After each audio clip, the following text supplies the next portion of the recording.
There's a moment most of us have had, even if we don't talk about it.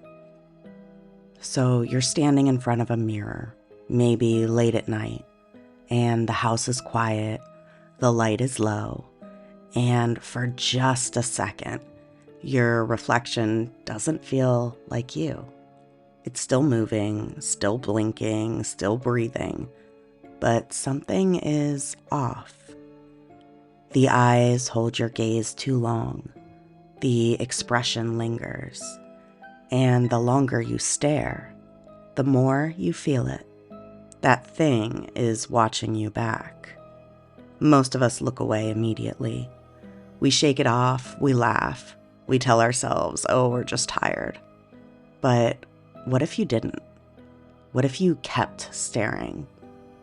Because there's a story that says somewhere beneath the Vatican, behind vaulted doors that almost no one has clearance to open, there's a mirror no one is allowed to look into anymore.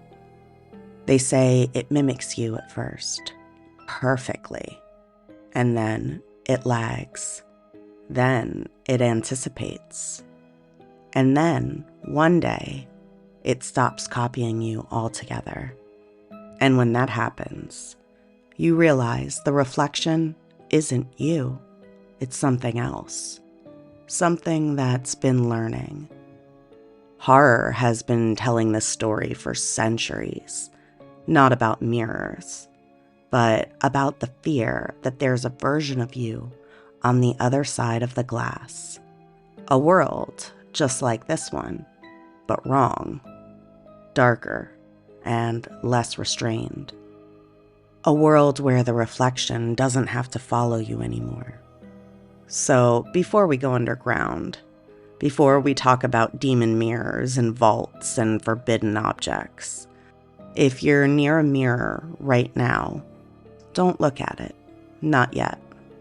Because once you do, you might start to wonder something horror knows very well. If the reflection ever stopped copying you, would you notice right away? Or would it already be too late? I'm Tara Peralt, and you're listening to Psychology of the Strange, part of the Darkcast Network. Welcome to the dark side.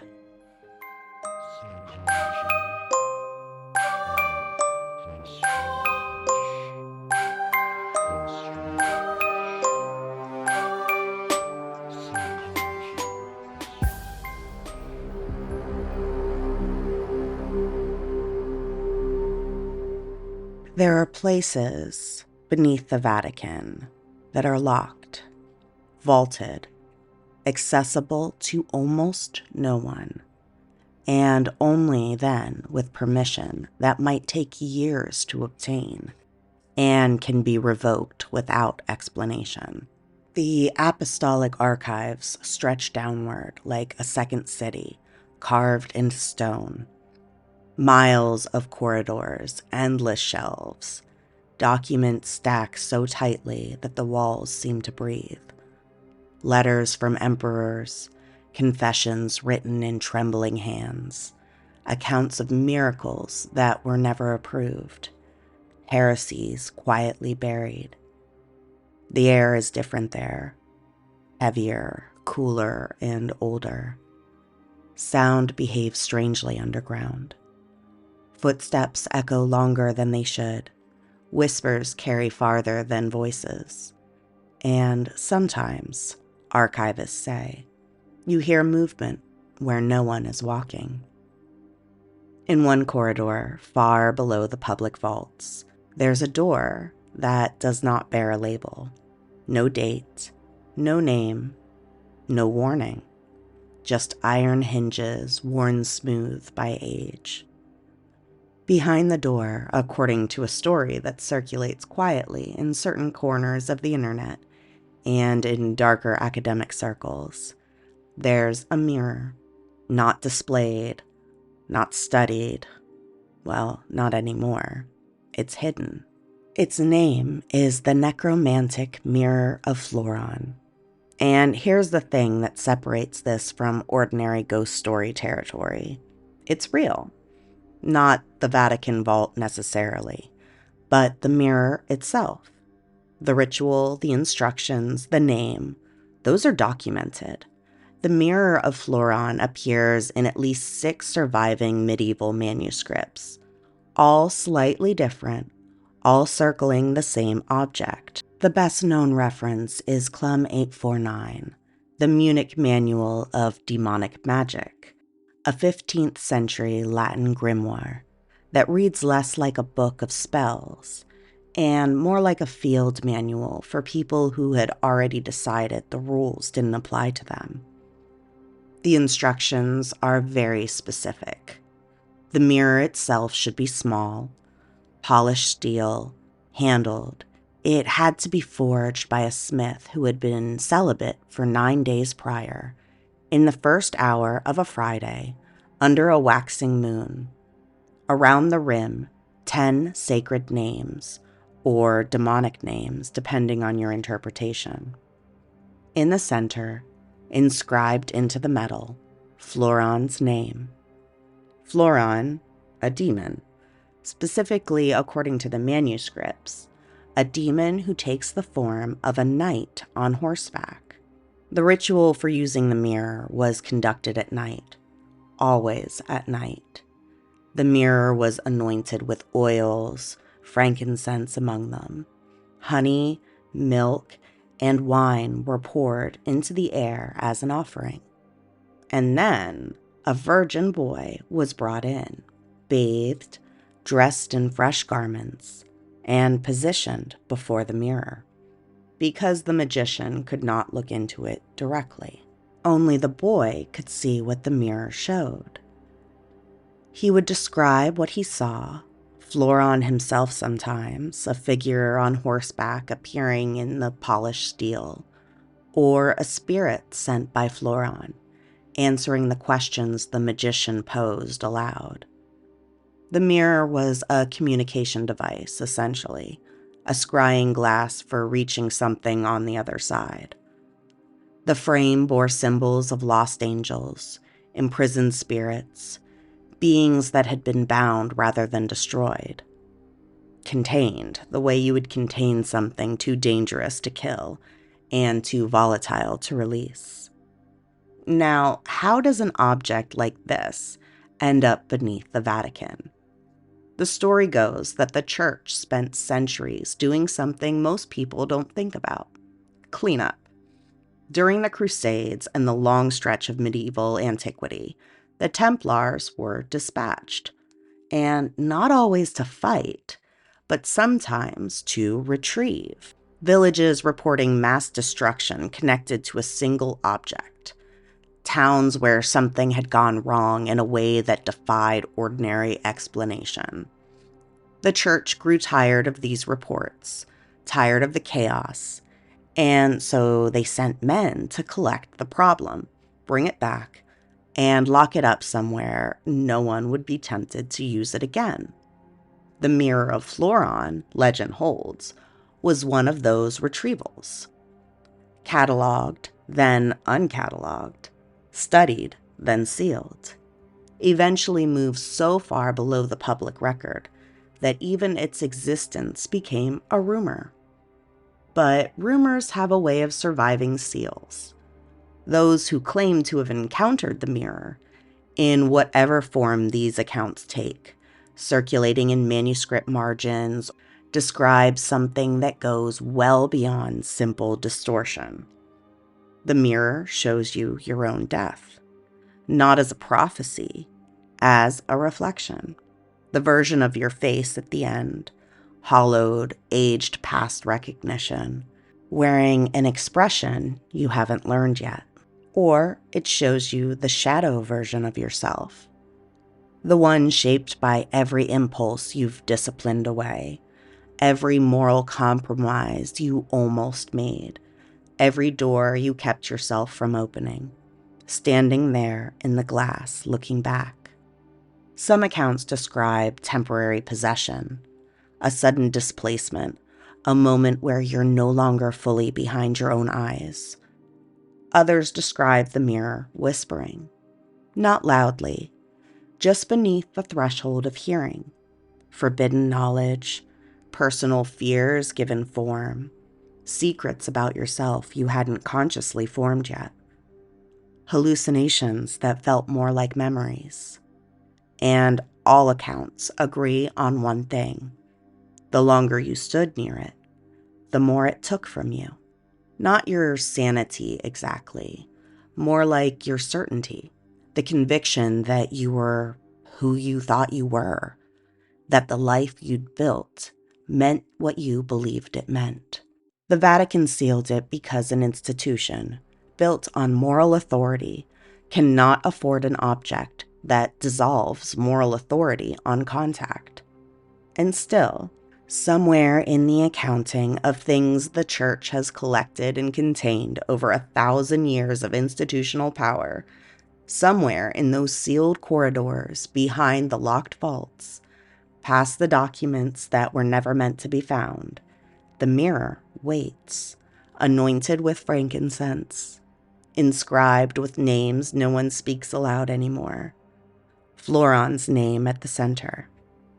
And if these stories are right about what it shows, maybe it's better that the boy is not there to look.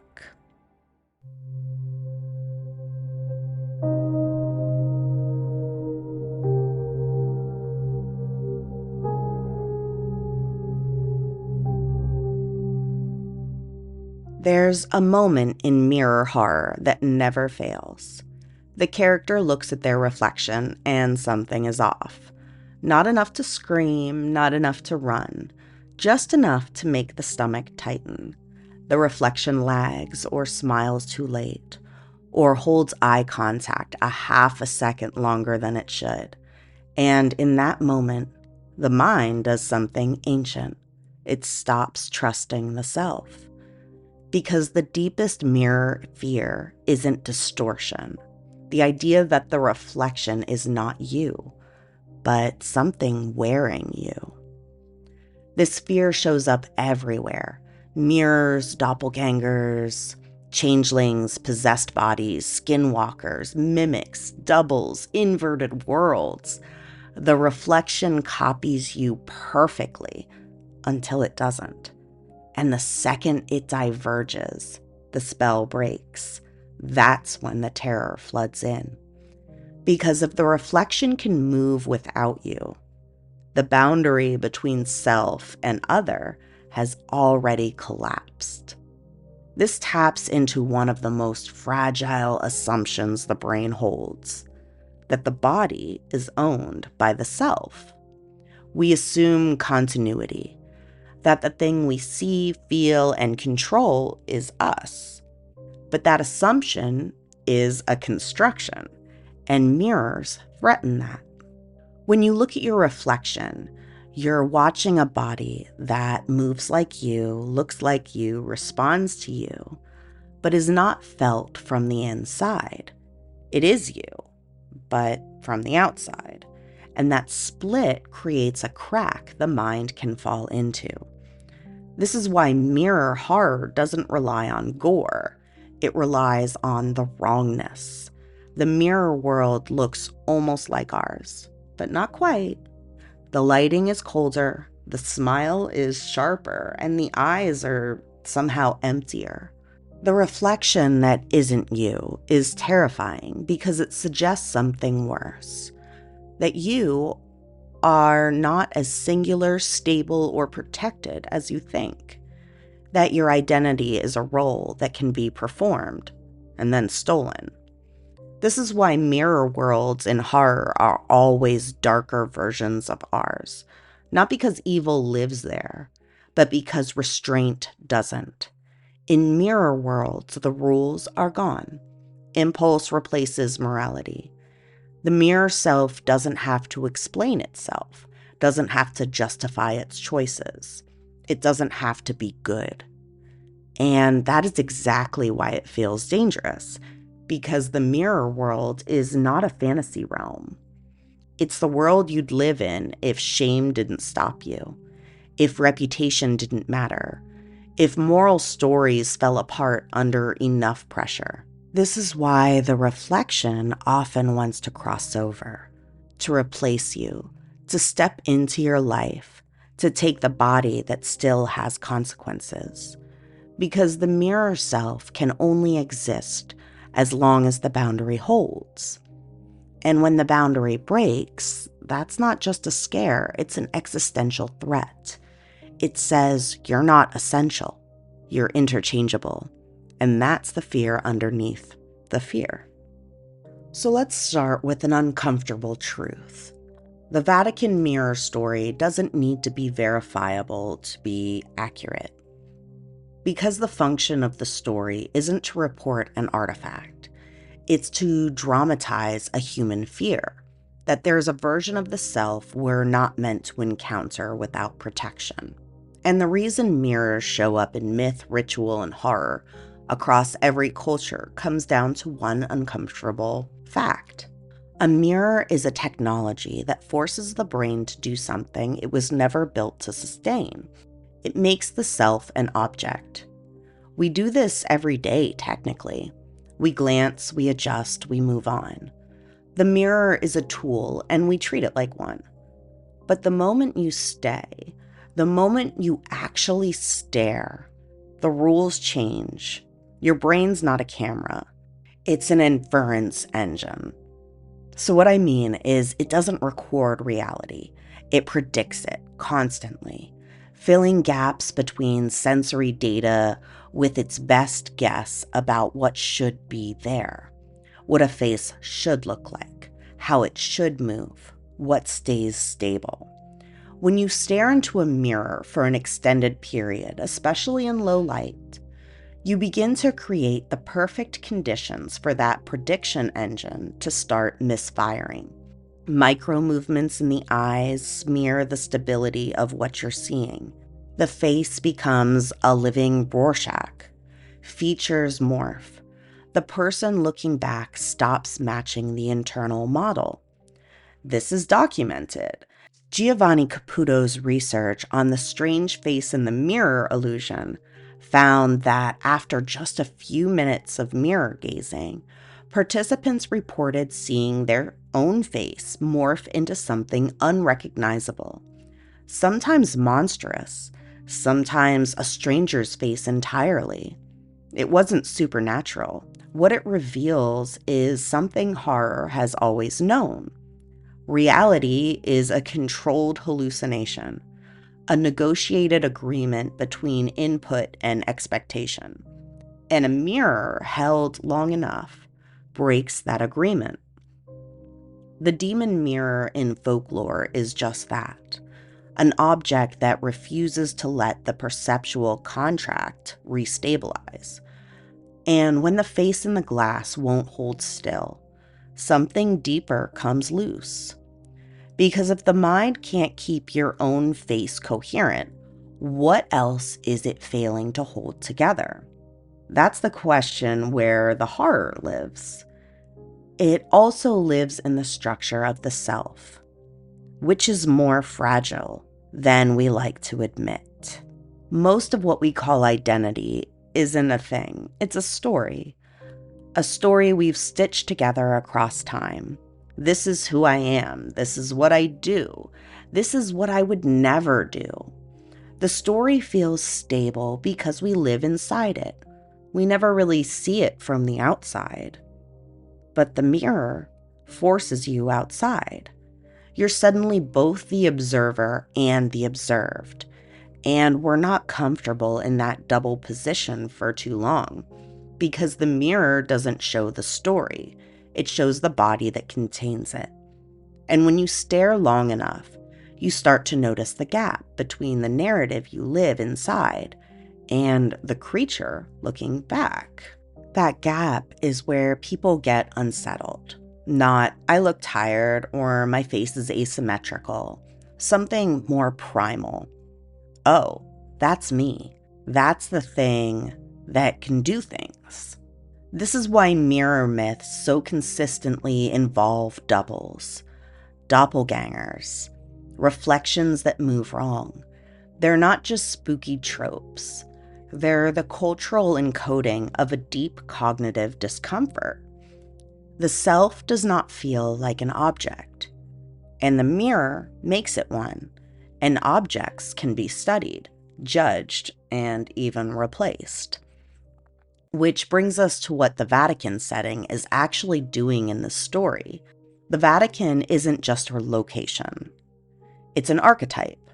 It represents moral authority, sacred secrecy, forbidden knowledge, the idea that some truths are too dangerous to circulate. So when a modern myth places a demon mirror beneath the Vatican, it's fusing two fears into one object. There are things we are not permitted to see, and someone is controlling access to them. That's the engine of conspiracy thinking, the belief that important things are happening behind closed doors, and the people inside know something you don't. The Vatican is one of the most potent cultural symbols of closed doors we have. And in this case, there's a historical reason for that beyond pure symbolism. The church spent centuries doing something most people don't associate with institutional religion: retrieval. Villages reporting destruction tied to a single object. Communities destabilized by something no one could explain. The Templars were dispatched to bring problems back and seal them somewhere they couldn't cause further damage. The Vatican's locked vaults aren't just a conspiracy trope. They're the result of 1,000 years of an institution deciding that some things are too volatile to leave in circulation. That history is real, which means the mirror fits there not just symbolically, but logistically. And here's where this particular story gets interesting, because it doesn't fit cleanly into any single genre of modern belief narratives. And that slipperiness is part of why it travels so well. Call it a conspiracy theory. The Catholic Church is a vast institutional power deliberately concealing a dangerous object from the public. The asymmetry of knowledge, the hidden authority, the suppressed truth. It checks every box. You could call it an urban legend, a story that circulates without a verifiable origin, passed between people who can't quite source it, attached to a real and powerful place to give it weight. You can call it modern folklore. It's supernatural, it's symbolic, it encodes a cultural anxiety about the self and what lies beneath. It's all three simultaneously. And depending on who's passing it around, the conspiracy crowd, the horror community, the psychology of belief crowd, the context shifts entirely. The same story becomes a different story in different hands. That's not a flaw in the narrative, that's what makes it resilient. Stories that resist categorization are harder to debunk, because debunking requires pinning something down. You can't fact-check a feeling. You can't disprove a metaphor. And the demon mirror is kind of both. That's why even skeptics feel the pull of this story, because it's not really asking you to believe in a cursed object. It's asking whether you could handle seeing yourself without the usual filters. Mirror gazing increases self-focus in a way that ordinary life doesn't. When attention folds back on itself like that, internal monitoring intensifies. You start comparing yourself to your own standards rather than the social ones. The audience disappears. What remains isn't how do I look to other people? It's something older and harder. What am I exactly? And the Munich manual understood this, which is why the ritual for the Mirror of Floron was built around a buffer. The magician could not look directly. He needed the boy, someone unburdened by the accumulated weight of adult selfhood. No legacy to protect, no moral compromises already made, no story about himself that the mirror could contradict. The boy could look because he had nothing yet to lose. The magician couldn't look because he had everything to lose. That asymmetry isn't superstition. It's a 15th century practitioner writing down something he already knew from experience. That looking at yourself without protection is something the fully formed mind does not survive intact. They built the safeguard into the ritual because they'd already seen what happened without it. In religious myth, that gaze belongs to God.